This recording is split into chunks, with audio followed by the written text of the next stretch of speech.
Bertemu kembali dengan Uncle Tozil di Salting Football Olahraga, dan kali ini kawan saya akan membahas tentangnya itu Timnas Indonesia U23, dan pastinya kita tahu lah artinya itu ketika udah mengalahkan Korea Selatan, Indonesia ini benar-benar kayak menjadi timnas yang merupakan itu mempunyai permainan seperti halnya pemain di Eropa. Ya mungkin kasarnya seperti itulah, kata kasarnya seperti itu. Artinya ya kalau kita bandingkan timnas di sini sama era-era sebelumnya, mungkin era Sintayong sekarang itu sangat begitu beda lah dengan yang lainnya gitu kawan. Nah, sebelum melanjutkan video kali ini, jangan lupa di subscribe di channelnya Starting Football 7, dan para netizen dan para teman-teman mungkin nggak ada absen nama kalian untuk bisa menonton timnas U23. Nah, apalagi besok kita di hari Senin ya, minggu malam Senin mungkin ya, Indonesia akan menjamu Uzbekistan.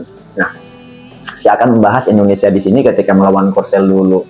Ya memang saya jadi pengamat bola itu atau jurnalis di sini itu ya sangat jarang ketika menonton timnas. Tapi kenapa ada angan-angan di sini dan perasaan ingin sekali itu kayak mendeterminasi untuk timnas di sini itu nonton. Ya di jamnya ya setelah pertandingan itu kalau nggak salah Jepang versus Qatar. Nah, ternyata Indonesia ketika udah peluit pertama udah berbunyi, begitu banyak antusias adalah satu netizennya Indonesia di sini, para fans Indonesia ini itu untuk melihat penampilannya kayak Rafael Struijk, terus ada Ivan Jenner, dan bahkan ya Witan Sulaiman gitu.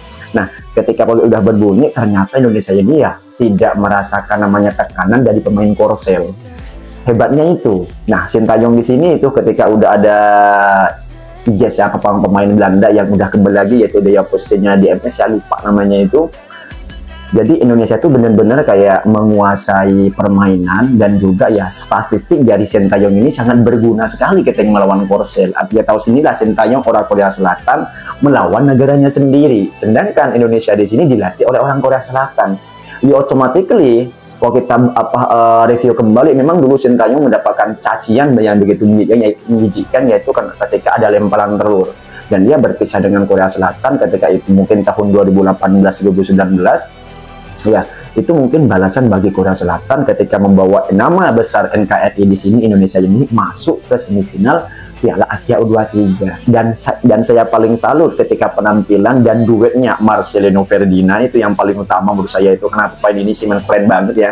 Lalu ada Rafael Struijk, dan juga pemain tengahnya itu mungkin kayak Arkan Fikri lah. Arkan Fikri ya, walaupun dia selaku menjadi pemain yang sering defense ke belakang, tapi mampu untuk menyerang.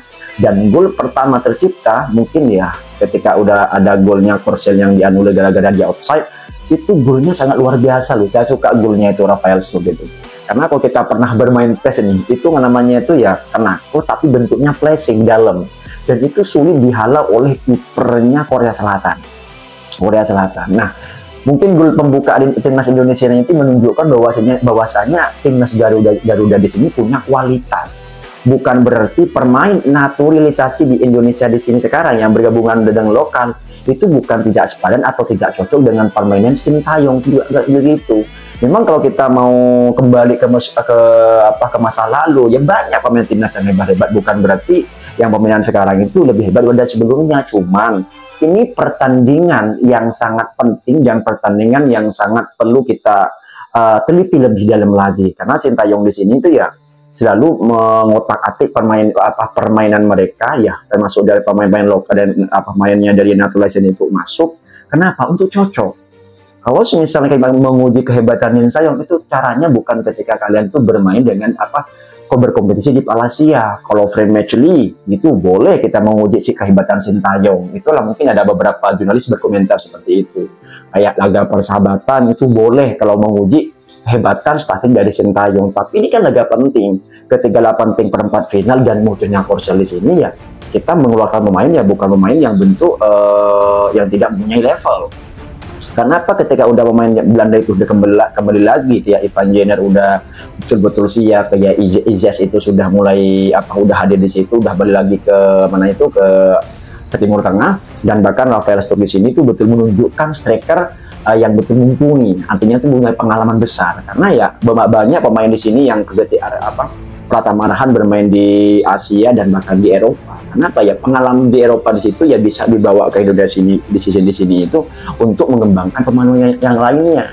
kayak Marcelino Witan, karena dua pemain ini ya kalau kita bilang itu ya U23 ini tuh ya cuman ini aja yang punya potensi bagus. Dan lihat tim mereka sudah menunjukkan loh 90 menit loh, walaupun babak pertama mereka udah unggul 2-1, ada golnya dari Korsel. Karena apa? Ketika ada pertandingan Korsel seperti ini, yang harus dihindari itu sebelumnya saya nonton itu ya sepak pojok, terus ada lagi itu bola mati dan ada bola long ballnya yang terus diperhatikan oleh Korea Selatan. Dan setelah babak kedua ada pelanggaran keras kepada Witan Sulaiman dan pemainnya dari Korsel sudah mendapatkan kartu merah, dan juga pelatihnya. Ternyata Korsel di sini itu lebih all out lagi permainannya. Artinya itu dia lebih ngetes dengan mengandalkan 10 pemain loh. Dan timnas di sini itu merasa canggung, terutama demam panggung juga karena udah mulai dipres sampai akhir. Dan sebelum ada golnya dari Korsel itu ya balasan dari serangan balik ya, memang itu pure kasarnya dari back-backnya timnas, sebelum dibales dengan skor 2-2, dan sampai extra time ya skornya tetap 2-2 walaupun itu ada peluangnya sangat luar biasa.